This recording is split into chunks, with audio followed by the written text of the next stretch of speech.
আমার ঠিক পেছনে আপনারা যেই নদীটাকে দেখতে পাচ্ছেন এটি হচ্ছে নামকরা ধলেশ্বরী নদীর একটি শাখা। এই নদীটি দীর্ঘদিন যাবৎ অবহেলিতভাবে পড়ে আছে এবং দখলদারদের অত্যাচারে এই নদীটিকে পুনরায় খনন কাজ অব্যাহত হচ্ছে না।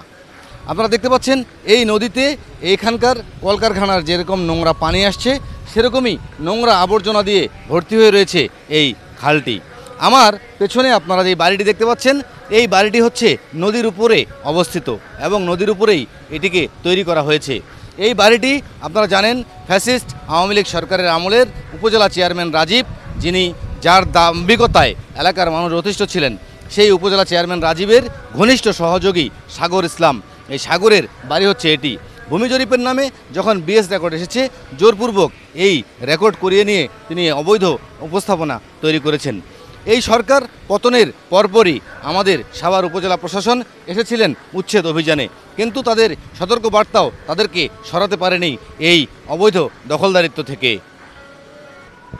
আপনারা যেটা দেখতে পাচ্ছেন যে নদীর পাড়ে অবৈধ স্থাপনা রয়েছে, ঝুট ব্যবসা রয়েছে গাড়ির গ্যারেজ এবং গোডাউন, এগুলো সম্পূর্ণ অবৈধভাবে তৈরি করেছেন। এখানে যেটাকে বোঝা যাচ্ছে মালেক এবং জাহাঙ্গীর, হালিম সহ সাত্তার হাজি দখল করে রেখেছেন পুরো অংশটুকু। এই নদীটিকে পূর্ণ খনন করে জীবন্তভাবে ফুটে তোলার জন্য এলাকাবাসী দাবি জানিয়েছেন আমাদের মাধ্যমে।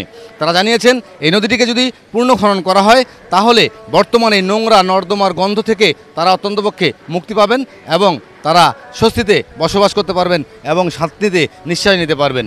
আমি কথা বলার চেষ্টা করছি অত্র এলাকায় যে বসবাসরত জনগণ আছেন বা যারা সাধারণ লোক রয়েছেন তাদের সঙ্গে কথা বলার চেষ্টা করছি। আপনার? আমার নাম সাগর। সাগর, আচ্ছা, এই যে এই নদীটি এই অবস্থায় রয়েছে এই সম্পর্কে আপনার মতামত জানতে চাচ্ছি। এই মতামত বলতে মনে করেন এই নদীতে মশা হয় প্রচুর।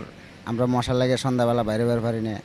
মশা মনে করেন এখন তো মশার উদ্বোধন হয়েছে বেশি, মশার লাগে থাকা যায় না, মশা হয়েছে বেশি। আর হলো ময়লা ছয়লা আছে, বুঝছেন। এখন আপনারা কি চাচ্ছেন? প্রশাসনের কাছে কি চান? আমরা চাচ্ছি তো নদীটা পরিষ্কার থাকুক। আচ্ছা, এই যে অবৈধ স্থাপনা, ব্যবসা, বাড়ি গাড়ি এগুলো রয়েছে, এগুলো সম্পর্কে আপনি কি বলবেন? এগুলোর সম্পর্কে আমি কিছু বলতে পারি না, কারণ আমি এই জায়গায় মনে করেন স্থানীয় না। আমি এলাম বাড়াইটা, আমি যেটুকু জানি এইসবই বললাম। ঠিক আছে দর্শক, আমি আপনাদেরকে যেটি দেখানোর চেষ্টা করেছিলাম এটাই হচ্ছে ধলেশ্বরী নদীর অবৈধ দখল স্থাপনা। আপনারা দেখতে পাচ্ছেন এই যারা এখানে কাজ করছেন এবং যারা কর্মরত আছেন তারা হচ্ছে হালিমের কর্মচারী। হালিম বিস্তার একটি এলাকা, বিস্তার একটি জায়গা নদীর দখল করে রেখেছেন। আমি আপনাদেরকে এই নদীটিকে দেখানোর চেষ্টা করছি এবং আপনারা দেখতে পাচ্ছেন যে এই খাল নদী এটি বন্ধ হয়ে গেছে শুধুমাত্র এই কিছু অসাধু ব্যবসায়ীর কারণে। আপনারা দেখতে পাচ্ছেন ময়লা আবর্জনা, ঝুট, পলিথিন দিয়েই তারা দখল করে রেখেছে এই নদীটিকে। এইভাবেই তাদের অনিয়মিত কাজ এবং অবৈধ দখলদারিত্বের কারণেই ছোট হয়ে গেছে এই ধলেশ্বরী নদীর এই শাখাটি।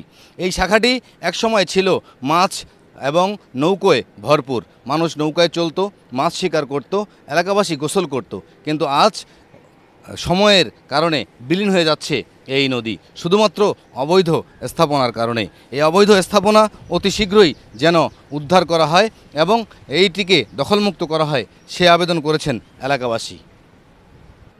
আমি আপনাদেরকে যেটা দেখানোর চেষ্টা করছি, আপনারা দেখতে পাচ্ছেন সেটি হচ্ছে ব্যাংটাউন ব্রিজ, অর্থাৎ ঢাকা আরিচা মহাসড়ক। এই মহাসড়কের পাশ দিয়ে বিস্তার যে এলাকাটা আপনারা দেখতে পাচ্ছেন এটি সম্পূর্ণ ছিল ধলেশ্বরী নদীর একটি শাখা।